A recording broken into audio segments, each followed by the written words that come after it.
While my draft positional ranking series is over, the content isn't. We still got a while until the draft. So let's go back into my rankings and uncover who the most underrated prospects in the 2024 NFL draft are. If you're new, subscribe to the channel as I will be releasing draft content all year. But for now, I'm Chase Keller, and welcome to the 10 most underrated prospects in the 2024 NFL Draft. Enjoy.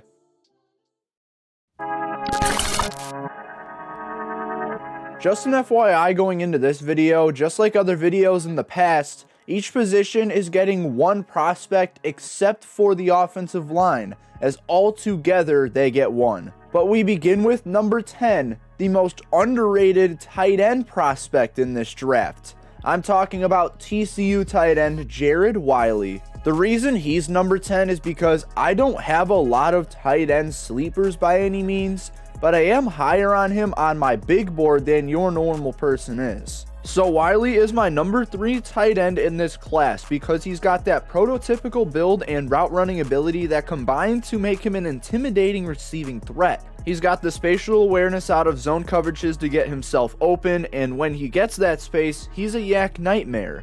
He also plays well out of man coverage, and he makes good separation for the position. He's explosive out of his breaks, and he surprisingly has good speed for his size. Now, there are problems with Wiley, like how he plays too compact in his blocks and he can drift a little bit on his route breaks, but the right coaching will fix that. I'm not sure if the right coaching will fix his inability to break tackles, but his mentality to use more play strength can also be fixed. Honestly, he's got really high upside that can mix into the already proven receiving ability, and that will take him far in the league. So Wiley is an underrated tight end in a tight end group that is debated as the worst positional group in this class. But he's still here for a reason. Honorable mentions include Washington's Devin Culp and Tennessee's McAllen Castles. Coming in at the 9th spot, we have the wide receiver position. This time around, it is Virginia's Malik Washington. It was a close battle between a couple guys for this wide receiver spot, but I ultimately had to go with the guy who made my top 10 wide receivers list. Also, I never made an all-22 cut up for this guy, so enjoy photos that I can use because, you know, for use. Take notes, SEC. Anyways, Washington reminds me a lot of Deebo Samuel if he was 5'8" and 194 pounds. He's super shifty all around with his route running and his yak ability, and his athleticism continues with his good deep speed.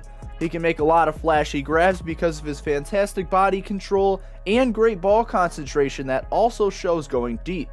He's also just a reliable hands guy altogether, as on 321 career targets, he's only dropped 6 of them. He adds value as a return specialist as well, but that frame is going to give him issues. He already loses in alignment versatility, and he will probably be stuck to the slot in the NFL. He's got a small catch radius, which makes sense, and because he doesn't have great strides, he struggles to separate going vertical. But there are a lot of things to adore when it comes to Washington, so I'm not surprised that more people are not on high notice. The honorable mentions that kept it really close at this position are Texas A&M's Aeneas Smith and Illinois' Isaiah Williams. The linebacker battle was also a really close battle for this list, but Penn State's Curtis Jacobs finds his way to number 8. Penn State produces a lot of great linebackers, so it's not surprising that yet another one is coming into the league. What is surprising is how he's underrated. Jacobs is underrated because he plays things safe and is an extremely smart Mike linebacker. His anticipation is very good in coverage, he's able to dive and bend with elite flexibility as a run defender, and there's even more. The gap control is there, the lateral ability is there, the ability to get off blocks is there, and the tackling technique is there as well. He's really good as a run defender, but you cannot count him out as a coverage linebacker. The negatives start with his physicality, as while he could shed blocks with his elusiveness, he can't particularly do it with his play strength. In coverage, he does turn his back to the ball way too often and is often unfocused in his zone. On top of that, I did say he was a safe player, but he could play too hesitant or weak. I'm a fan of Jacobs, and it's still very shocking to see that consensus doesn't have him that high. Consensus has him outside of the top 10. I have him in my top 5. The honorable mentions for this positional group are Mizzou's Tyron Hopper and Notre Dame's J.D. Bertrand. Number 7 is a guy who I didn't scout until recently, and while he didn't make my top 10, Arkansas cornerback Dwight McGlothern is the real deal. In fact, none of my honorable mentions for cornerback were in the top 10 either, but that should not disallow the hype for McGlothern. I also don't have an all-22 cut-up of McGlothern, but he's that desired ball-hawking outside corner who capitalizes off QB's mistakes. He's great at reading the eyes of the passer, and that trigger to click and close on his receiver is phenomenal as well. He works very well out of both man and zone coverage looks, and his great footwork allows for him to recover off combo routes.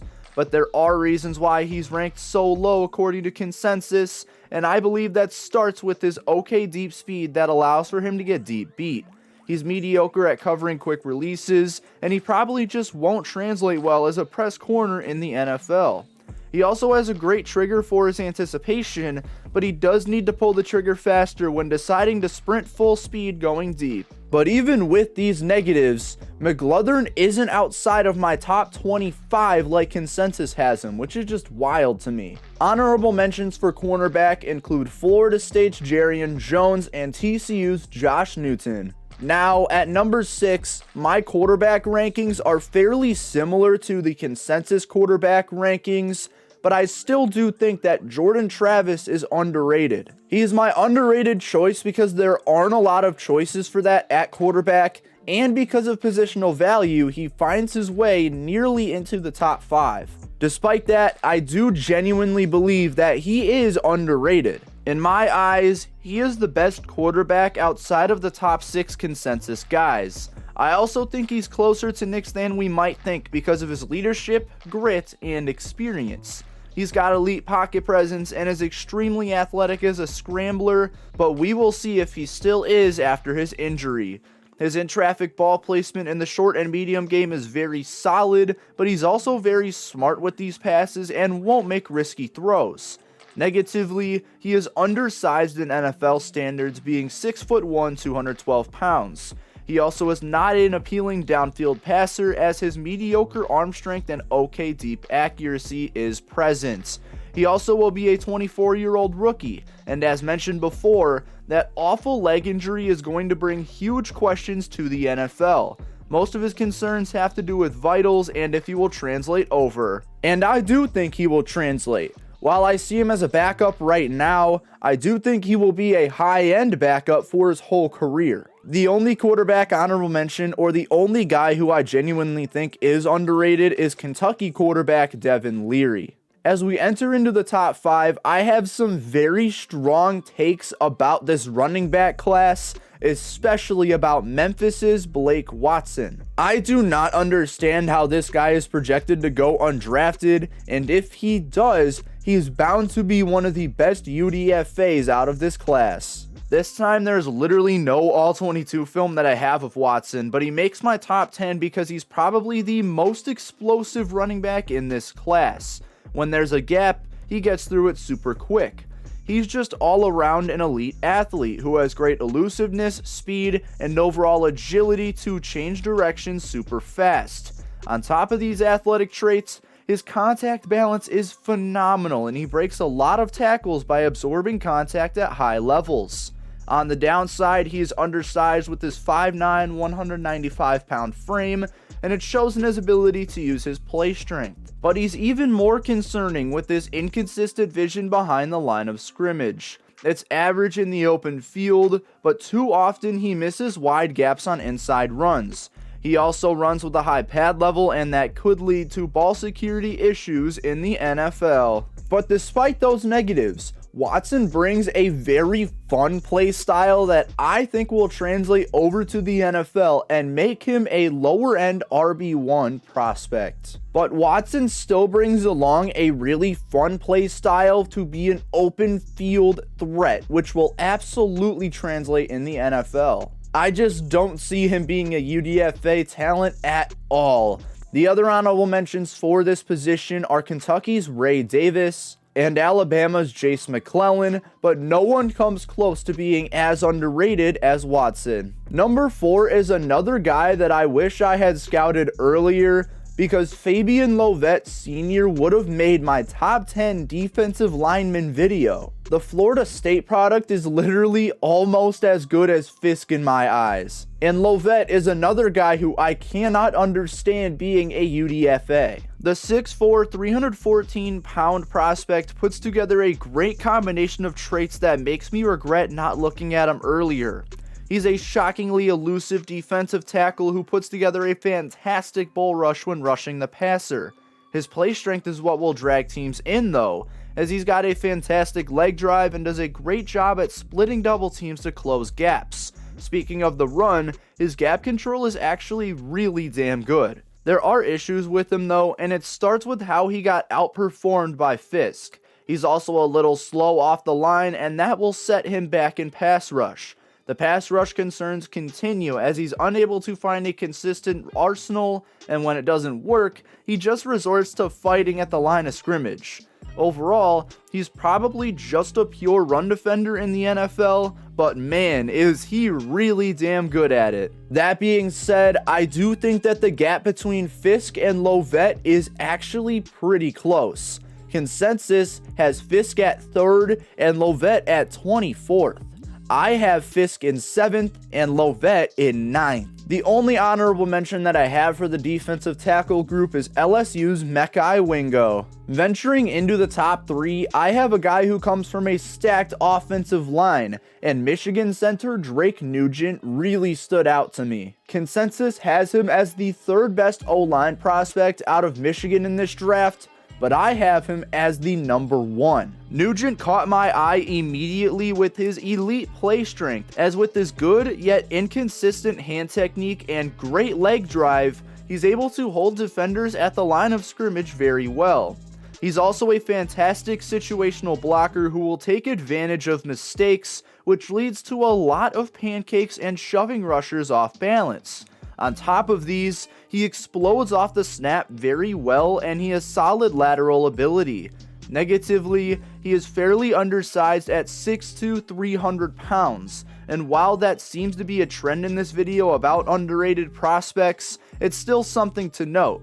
He also really struggles to cover inside swims, and while he does a good job at playing close to his guards for recovery help, he will probably be locked in as a center because of this weakness. And as I mentioned earlier, his hand technique is good, but it is inconsistent. So Nugent might be a consensus 6th round selection, but I see him being much more valuable than that. For that reason, he is the most underrated offensive lineman in this draft. The honorable mentions are Illinois' Julian Pearl, and let me pull out the pronunciation guide, Yale's Karan Amagaji.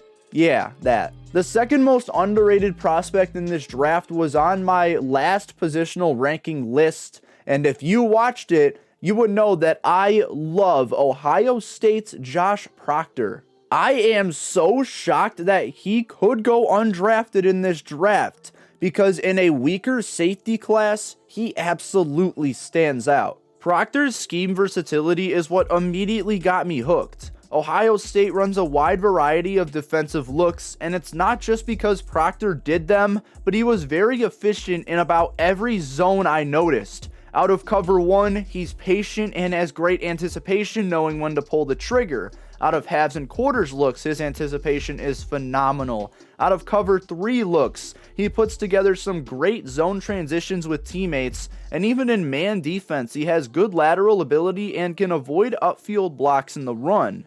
Now, he does have some pretty bad athletic concerns, as his deep speed is just not good and his vertical is actually really bad. His ball skills didn't show out in his production, but even excluding production, he just has average arm length and okay ball tracking skills.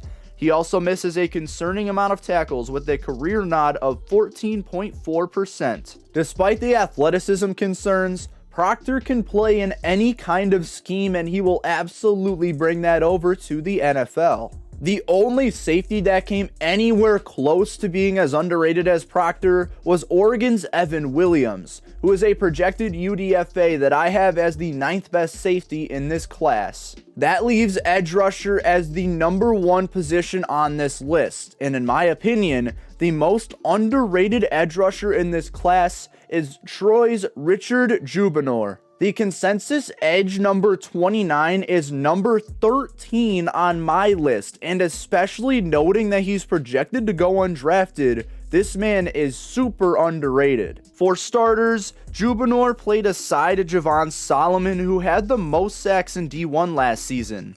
And while I have him below Solomon, Jubinor is a fascinating athlete with good speed, elusiveness, and explosiveness off the snap. He also is extremely flexible, and his bend is going to immediately make him one of the most athletic edge rushers in this class. In fact, he's athletic enough to drop back into coverage and cover checkdown options. On top of all of this, he's a viable run defender who is great at jumping off blocks for good gap control, and despite being beside the guy who had the most sacks in D1 last year, he still had 10 sacks and has developed every year of his career. Now, the negatives are there, and it's all about his translatability. He's 6'1", 234 pounds, which is very undersized for an edge rusher.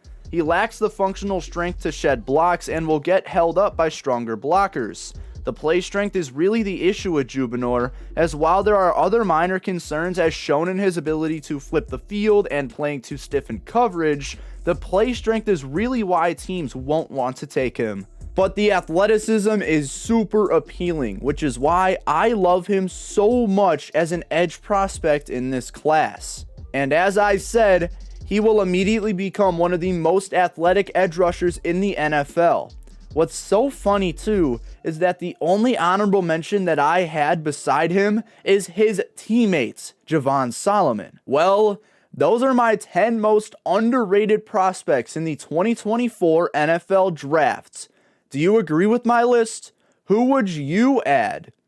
Let me know in the comments section below. Wait, are you not subscribed yet? Well, do it now. I release content like this all the time and would really appreciate your support. I'm Chase Keller from Chase Keller Journalism, and I will see you all next time.